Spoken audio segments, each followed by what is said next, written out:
The military found something it could not explain.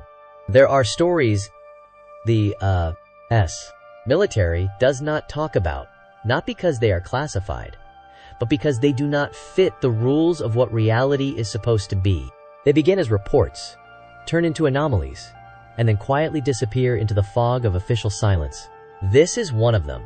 In the early hours of January 18, 1978, something fell from the sky over New Jersey. It did not burn, it did not crash, it did not explode. It landed. McGuire Air Force Base and the adjoining Fort Dyax were used to the occasional false alarm flares, weather balloons, radar ghosts. But what happened that morning was different.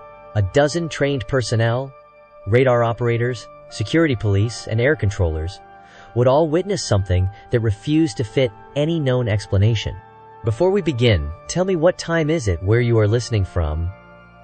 Are you hearing this in the daylight, when everything feels rational, explainable, safe? Or is it late at night, when the house is silent and the world feels thinner, when the edges of reason begin to blur? Wherever you are, whatever time it is, this is your invitation to step into a story the Air Force tried to bury. This is the McGuire Air Force Base incident, part in the night shift. It began a little after 2:30 a.m. Airman First Class Jeff Morse was patrolling the perimeter near the southern fence of McGuire Air Force Base.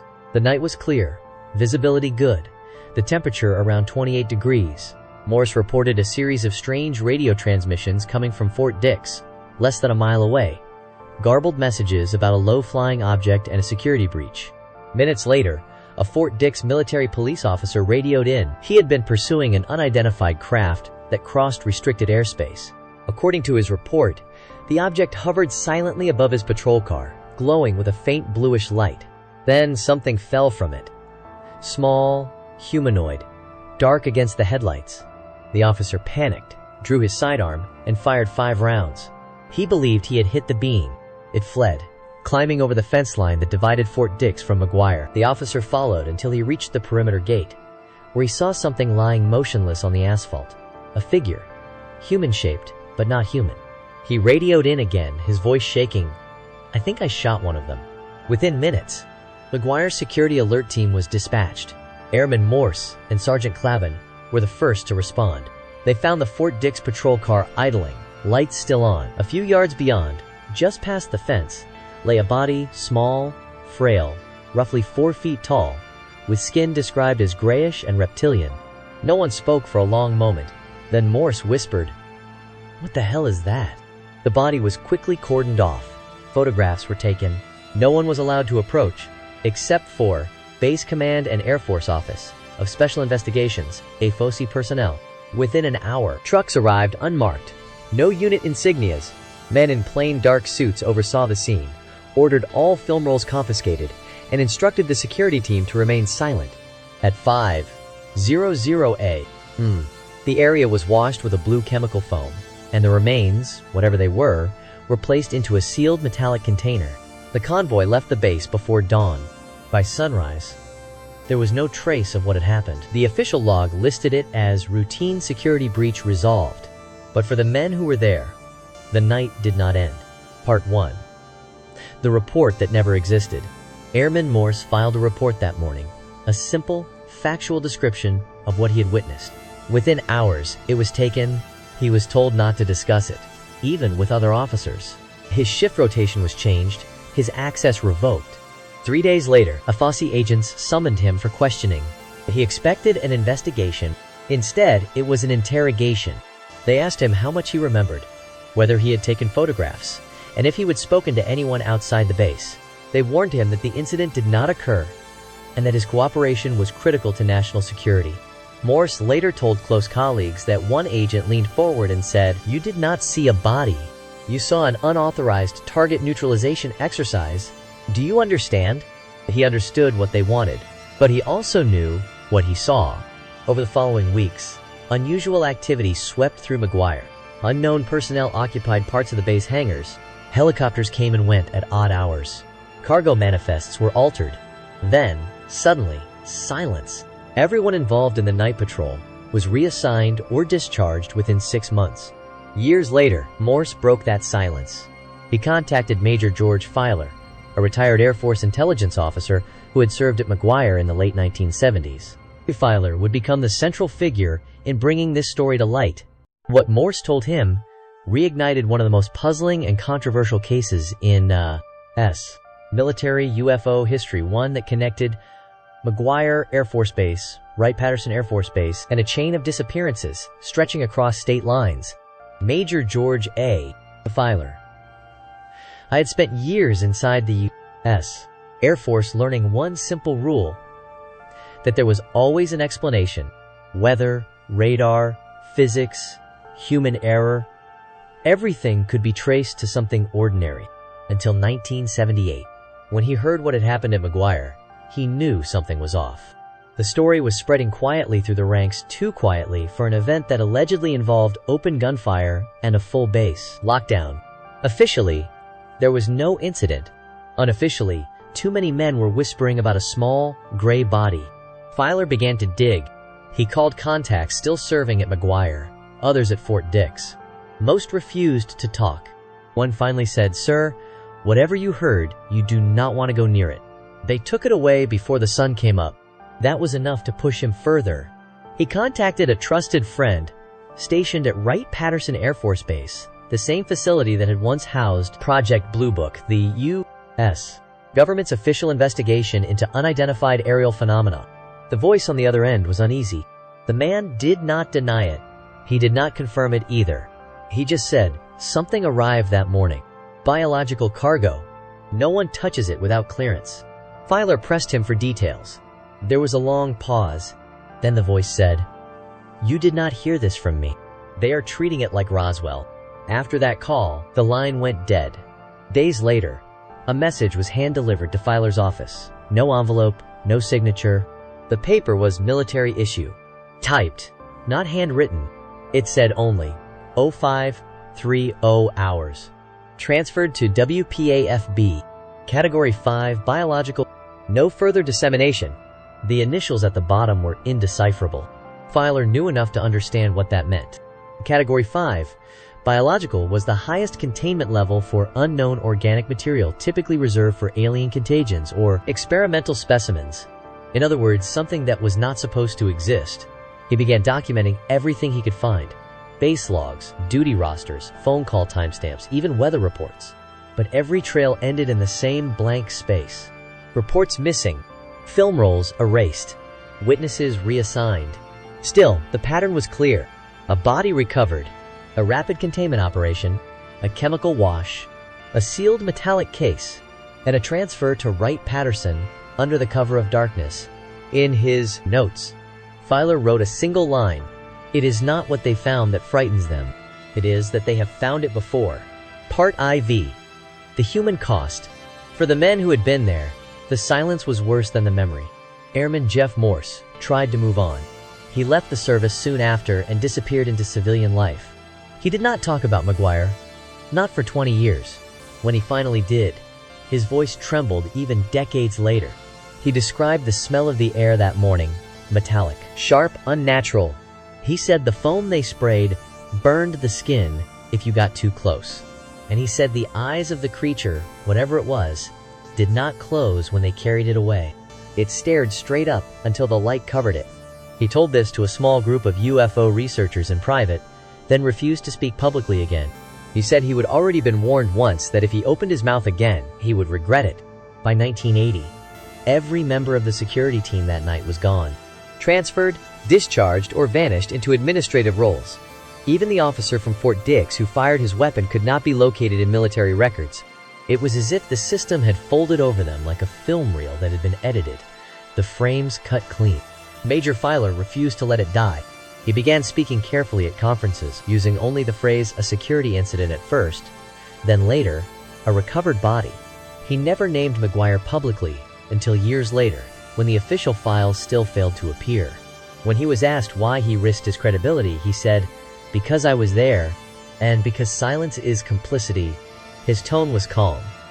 Measured the voice of an officer who was not trying to convince anyone, only to document, and that made people listen. Part versus the Wright-Patterson silence. In the archives of Wright-Patterson Air Force Base, the paper trail for January 1978 is nearly spotless. Too spotless.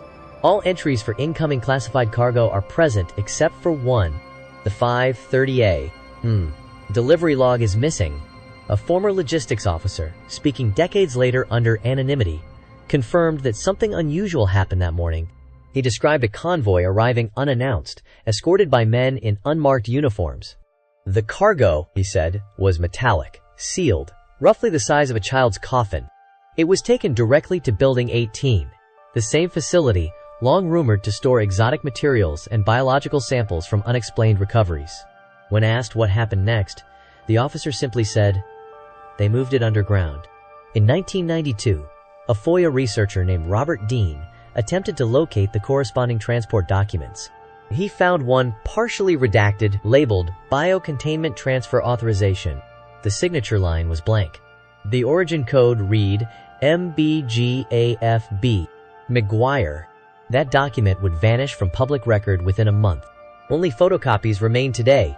When interviewed years later, Major Filer said, "If you want to find the truth, follow the fear." The Air Force is not afraid of ghosts. They are afraid of something real. He believed the entity retrieved at McGuire was transported, examined, and stored, not destroyed. And he believed that somewhere deep inside Wright-Patterson's classified archives, it still exists. Part by the pattern. Over the years, similar reports surfaced from other Air Force installations. Holloman, Ellsworth, Kirtland, each followed the same pattern: unidentified object, quick lockdown, chemical cleanup, transfer before dawn, disappearance of witnesses. The McGuire event was unique, only in that it left behind a trail of living witnesses who refused to stay silent. By the mid-1990s, the story had resurfaced in books, documentaries, and radio programs. Skeptics dismissed it as military folklore. Believers called it the most credible close encounter on, soil since Roswell. But both sides agreed on one thing: the government was hiding something. When asked in a 2001 interview what he thought truly happened that night, Major Filer replied, "I think they killed something they did not understand. And instead of admitting it, they buried it. And everything connected to it."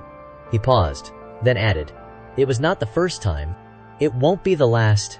By the early 2000s, McGuire had become a ghost story whispered among veterans. The younger generation dismissed it as rumor, while the older ones fell silent whenever the subject surfaced. But silence has a way of keeping truth alive. Major George Filer, now retired and living in New Jersey, kept his notes, hundreds of pages of interviews, memos, and handwritten reflections. He called them the files the Air Force did not want. In one of his final lectures, he stood before a small audience and said, "People think the danger is what is in the sky. It is not. The real danger is what happens when institutions decide that the truth is too inconvenient to exist." He believed that night at McGuire was part of a long chain of incidents stretching back decades, all leading to the same conclusion: that something was here, and the government's greatest secret was not about aliens. It was about control. The idea was not to lie, it was to contain curiosity, contain panic, contain the realization that the human species might not be alone, and might not be in charge. Inside declassified memos from the late 1970s, a phrase appears repeatedly: public interest containment strategy. Those three words, historians later argued, became the foundation for the modern UFO information firewall, the method by which extraordinary events are turned invisible. In 2015, an independent researcher uncovered a forgotten communication between Wright-Patterson and the Pentagon, dated 2 days after the McGuire incident.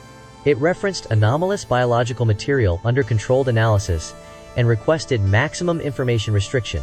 The file was never released in full, but the date and classification code matched, and the author's initials were R, an officer known to have overseen containment operations at Wright-Patterson's Building 18. When asked about it years later, he said only, "We did not know what it was. We just knew we could not explain it." That line, "we could not explain it," has become the cornerstone of the modern UFO narrative. It is not an admission. It is a surrender. A way of saying, the universe no longer fits inside human definitions. For those who lived through McGuire, the event never left them. They carried it into their dreams, their marriages, their retirements. Many refused interviews. Some gave their testimonies on their deathbeds. All said the same thing, that something fell from the sky, that something bled, and that the Air Force erased it. A former communications technician who worked the night shift later told researchers, they call it a cover-up. It was not, it was damage control.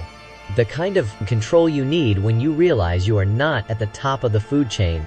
The modern military no longer denies the existence of unidentified aerial phenomena. The Pentagon's new terminology UAP has replaced UFO. The language has changed, but the policy has not. Every sighting, every radar track, every unexplained event is cataloged, sanitized, and stored. The files go somewhere. And if McGuire taught the Air Force anything, it is that people forget faster than they forgive.